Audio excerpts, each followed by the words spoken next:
አልገባኝም። ምንድነው የምትፈልገው? ከዚህ ሰውዬ ጋር እንድትፋች። እሺ ተፋታው።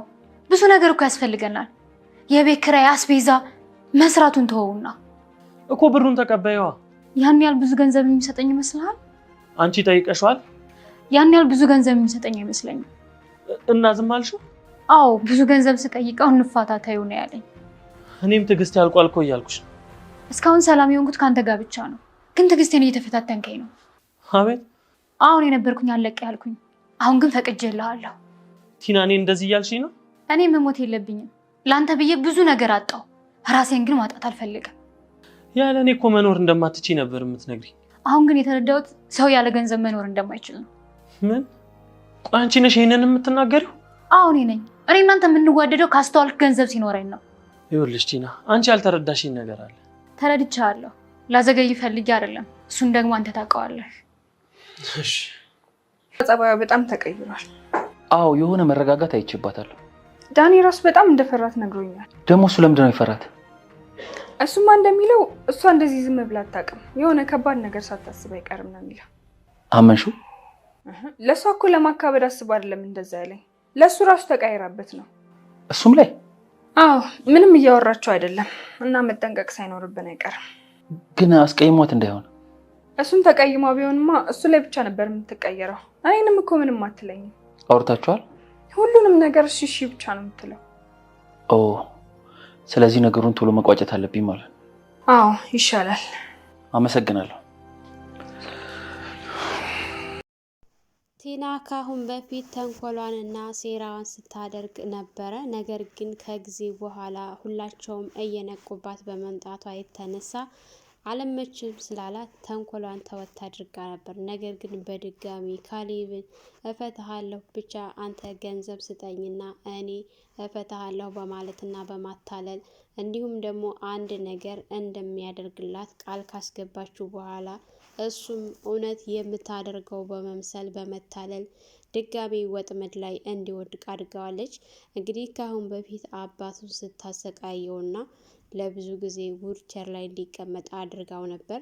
እሱ አለበቃ ብሏት ደግሞ የምትወደውን እንዲሁም ደግሞ የትዳር አጋሯን ካሌብን ድጋሚ ልክ የአባቱን አይነት እጣ ፈታ እንዲያገኝ አድርገዋለች። በጣም ያሳዝናል። መጠጥ እንጠጣና ነው የምንወጣው በማለት መጠጥ ውስጥ ግን ያልሆነ ነገር አድርጋ በመስጠት ካሌብን ራሱን እንዲስት አድርገዋለች። በጣም ነው ብቻ የሚያሳዝነው። የቲና ነገር መቼ ነው የሚቋጨው? ሁልጊዜ ተንኮል፣ ሴራ በተደጋጋሚ ትሁትም እንዲጠነቀቁ ብትነግራቸው፣ ነገር ግን እነሱ አሁን ላይ እየሰማት አይደለም። ሰላም ሰላም! ውድና የተከበራችሁ የቻናላችን ቤተሰቦች እንኳን ሰላም መጣችሁ። እንግዲህ በባለፈው ትሁት ብር እንደምትፈልግና ፍች እንደምትፈታ ነግራው ነበረ። ዳኒ ስለ ቲና እና እንዲሁም ስለሱ እስከዛሬ ድረስ እህትና ወንድም መሆናቸውን የማያውቁ ነበር የመሰላቸው። እሱ ግን በር ላይ በመሆን ሁሉንም ነገር ሰምቶ ተመልሶ ነበረ ወደ መጣበት። አባትየውም ነገሩን ሁሉ ቀስ ብለን እናውራ ስልህ አንተ ግን ቸኩለህ ሁሉንም ነገር አበላሽህብኝ ብሎ ሲቆጣው ነበረ ካሌብን። ካሌብም አባዬ እስከ መቼ ይሄ ነገር ተደብቆ የሚቀረው? እሰይ እንኳንም ሰማ በማለት ነበር የተደሰተው። ትሁትም ቆይ ምን እያወራችሁ ነው? ምን ሰምቶ ነው ልጁ እንደዚህ ሮጦ የወጣው ብላ ስትጠይቃቸው ስለ እነሱ እያወራን ነበር፣ ምናልባት ያንን ሰምቶ ይሆናል ሮጦ የሄደው ስትል ነበረ። ምናልባት አዎ ሰምቶ ሊሆን ይችላል፣ ግን እውነት አሁን ይሄ ድጋሚ እዚህ ቤት ይመጣል አይመጣም በሚሉበት ሰዓት እሱ አያፍርም። ይሄ ነገር ከባድ የሚሆነው ቲና ብትሰማ ነው። ቲና ካላወቀች እሱ ቢያቅም ልጁ ግድ የለውም ተመልሶ ይመጣል ነበር ያሉት የካሌብ አባት። እውነትም እሱ እንግዲህ አሁን ለቲናም ደብቋታል፣ ቲናንም አልነገራትም። ያው እያስመሰለ እቤት ውስጥ በድጋሚ መጥቶ ቀጥ ብሎ ወደ ትሁት ጋር ነበር የሄደው። ትሁትን ሄደው ቆይ ግን ለምንድን ነው እንደሚያውቁ እስከ ዛሬ ድረስ ያልነገርሽኝ ብሎ ሲላት እኔ እኮ በተደጋጋሚ ቀጥታ ይሄንን ባልነግርህም እየነገርኩ ነበር፣ ግን አንተ ልጅ ሰማኝ አልቻልከም ስትለው በጣም ታሳዝኛለሽ ትሁት ብሎ ሲያት አንተ ሲነገርህ መቼስ ትሰማለህ? ይኸው ሰምተህስ ራሱ አይንህን በጨው አጥበህ ተመልሰህ እዚህ ቤት መጣህ አይደል እንዴ ብላ ስትለው ነበር። አዎ እኔም እኮ የመጣው ስለጨነቀኝ የምሄድበት ስለሌለ የግዴታ ተመልሼ የመጣሁ እንጂ የሚመጣ አልነበረም፣ ግን ኪሴ ባዶ ነው ታውቂያለሽ ብሎ ሲላት፣ ቆይ አንተ አሁንም ተስፋ አልቆረጥክም እንዴ ስትለው፣ አልቆርጥም እኔ መቼም በዚህ ባዶ ኪስ ሆኜ አልወጣም ከዚህ ቤት የሆነ ነገር ይዤ የምወጣው ታያለሽ እሱን ደግሞ ሲላት ነበር። አንተ አሁንም ቢሆን አልተማርክም የሆነ ነገር እስካልደረሰብህ ድረስ፣ ስለዚህ የምታረገውን ማድረግ አለብህ ስትለው፣ ኤደን ናፈቀችኝ የባክሽን ኤደንን አስታርቀኝ ብሎ ሲላት፣ ላስታርቅህ አልችልም፣ በመጀመሪያ አንተ ተጸጸትና ይሄንን መጥፎ ስራህን አቁመህ ከዛ በኋላ ትጠይቀኛለህ። ግን አንተ አንድ ቀን ሳትጸጸትና ይህን መጥፎ ስራህን ሳታቆም በድጋሚ ላስታርቅህ አንተን አልችልም ብላ ስትለው፣ እሺ ቢያንስ ስልክ አስደውይኝ ደውይላት፣ ምክንያቱም አንቺ ስደውይላት ታነሳለች፣ ያኔ ድምጿን ልስማት ብሎ ሲል፣ በጭራሽ አላደርገውም እኔን አምናኝ ደውዬ ሰው ብዬ አንተን ሳገናኛት ድጋሚ እኮ አታምነኝም። ስለዚህ ኤደንን እኔ አላስከፋትም፣ ከፈለገች በስልክህ ትደውልህ፣ ካልፈለገች ደግሞ አይመለከተኝም ነበር ያለችው። እንደዚህ ስትለው እንግዲህ አማራጭ ስላልነበረው ኩሽናውን ለቆ ነበር የወጣው። ትሁትም ያው ስራዋን እንደቀጠለች፣ ቲና ዳኒን ሳላ ቁጭ ብሎ ስታገኘው በሰላም መጣህ ምናምን አላለችውም እስከ ዛሬው ማለት ነው። እስከ ዛሬ እንግዲህ እሱን ስታየው በጣም ደስተኛ ነበር የምትሆነው። ካሌብን ስታይ ነበር መጥፎ ስሜት የሚሰማት። ካሌብ ወደ ቤት ሲመጣ እንዴት ነህ የኔ ፍቅር ስትለው፣ እኔ ያንቺ ፍቅር አይደለሁም ብሎ ነበር ያላት። እሷ ግን ምንም አልመሰላት፣ ምክንያቱም ያሰበችው ተንኮልና ሴራ ስላለ ያንን እስከምታሳካ ድረስ ዝምታዋን ነበር የመረጠችው። ይሄ ዝምታዋና ይሄ ሁኔታዋ ደግሞ ዳኒ በጣም እያሳሰበው ነው፣ እየጠየቃት ነው። ብሩን ራሱ ተጨቃጭቃ ካሌብ ብሩን እንድሰጠኝ እፈልጋለሁኝ፣ ፍቹን ከፈለከው ብሩን ቅድሚያ ስጠኝ ስትለው፣ እሱም ምንም ሳያንገራግር ወዲያውኑ ነበረ ብሩን የላከላት። ግን ደግሞ ይህን ስታደርግ አንድ ቀን መጨረሻ እራት እንበላለን፣ እራት ከበላን በኋላ የመጨረሻ እንለያያለን፣ ቤት እየፈለኩ ነው እወጣለሁ ነበር ያለችው። በቃ አፍጠኙ በማለት ብሩን ወዲያው ልኮላት እሱም ተናዶ ጥሏት ሄዶ ነበረ። ይህን አንድ ቀን ያለችውን እሱንም ተስማምቷት ነበር ሄደው። ግን ይህንን ነገር ትሁት እየሰማች ስለነበረ በጣም ነው እንትን ያለችው ማለት ነው። ማለት ምን ልታደርገው ነው የሚለው ነገር በጣም እያሳሰባት ነው ማለት ነው። እንግዲህ እሱም ተናዶ ወጥቶ ነበረ። ከወጡ በኋላ ዳኒና ቲና አብረው ተያይዘው ወጥተው ምንም አይነት ገንዘብ እንዳልተቀበለች አሁንም እየደበቀችው ነው። ቲና አሁን ምን እንዳሰበች ባይታወቅም ዳኒ ራሱ ምን እንዳሰበች ምንም የሚያውቀው ነገር የለም ማለት ነው።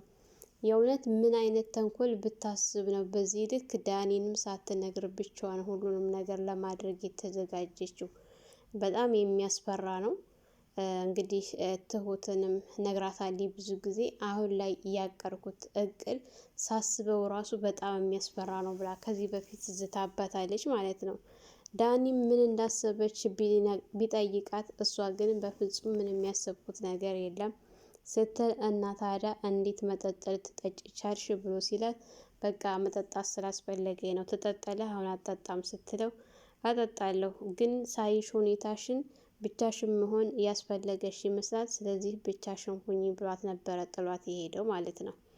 ጥሏት ወደ ቤት ሲሄድ ካሌብም ቤት ተቀምጦ ነበረ። ዳኒ ወደ ቤት ሲገባ፣ ቆይ ግን አንተ እህትህ ልትወጣና አንተ እዚህ ቤት ምን ታደርጋለህ ብሎ ሲለው፣ አንተ ስለ ራስህ ምን ትሰራለህ ሲለው፣ እኔ እኮ የአባዬ ቤት ነው ሲል፣ አንተ ለራስህ አለ አይደል እንዲህ በዚህ እድሜ አባት ቤት ተዘብዝፈህ እያለው በጣም ትዕግስቱን ሲፈታተነው ነበረ ማለት ነው።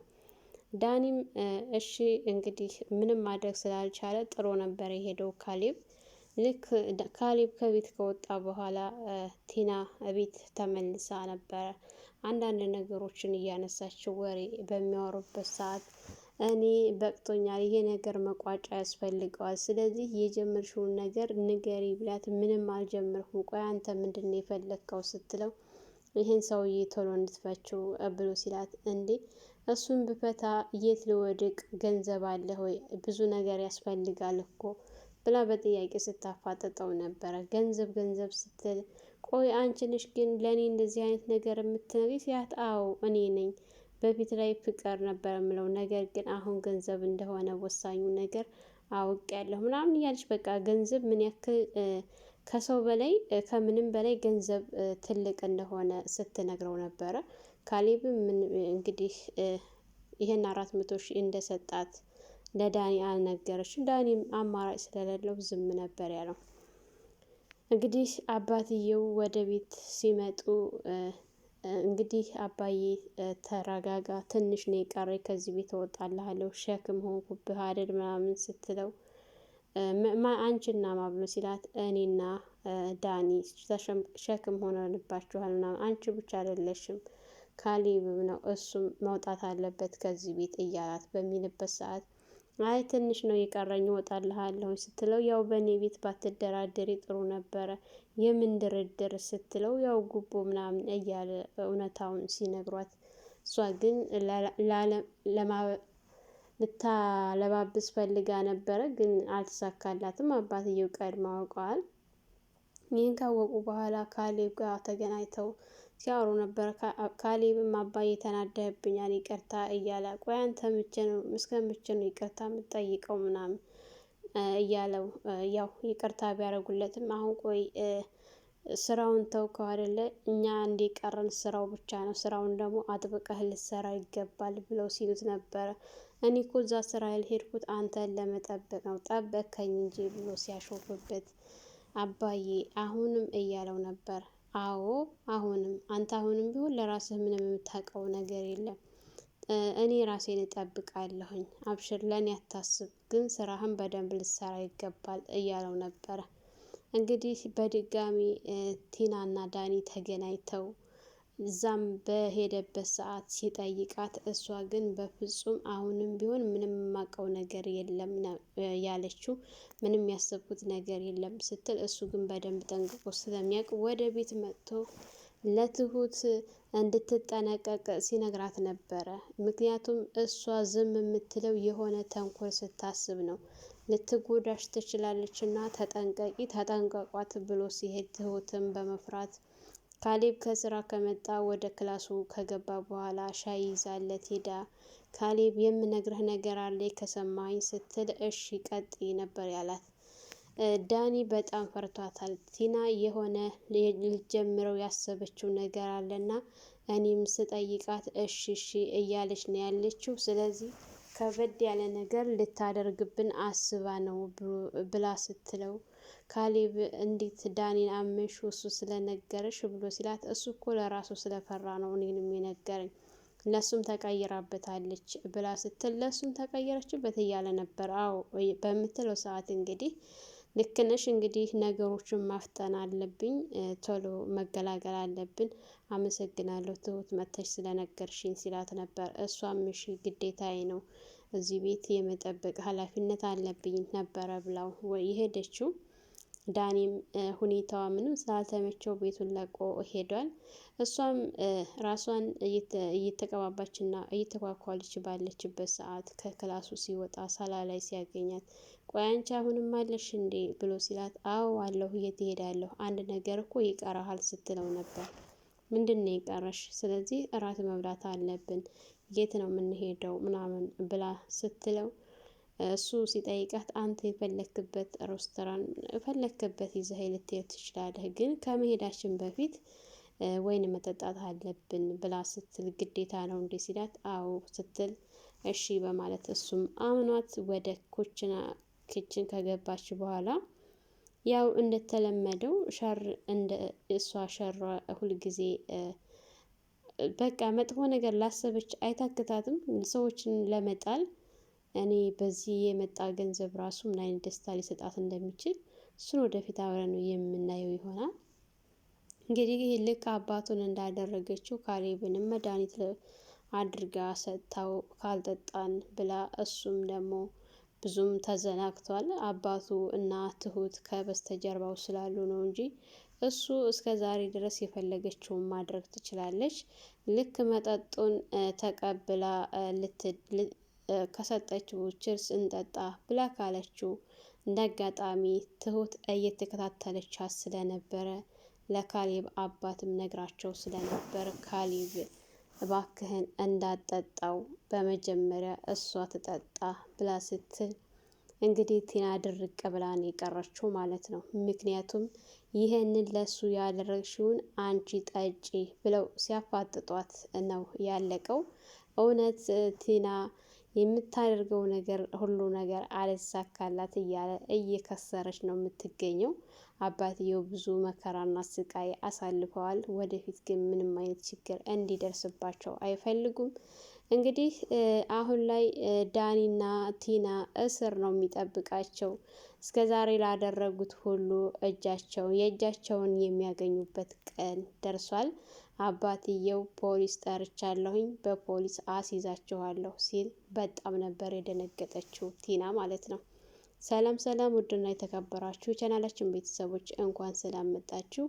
ላይክ፣ ሸር፣ ሰብስክራይብ ማድረጋችሁ ለፍካት ሚዲያ አዲስ የሆናችሁ ላይክ፣ ሸር፣ ሰብስክራይብ በማድረግ ቤተሰብ እንድትሆኑ እያልኩኝ ለዛሬ የነበረን ይህን ይመስል ነበረ። በሌላ ቪዲዮ ተመልሼ እስከምመጣ የደውል ምልክት ማጥቆር አትርሱ። መልካም ቆይታ ይሁንላችሁ።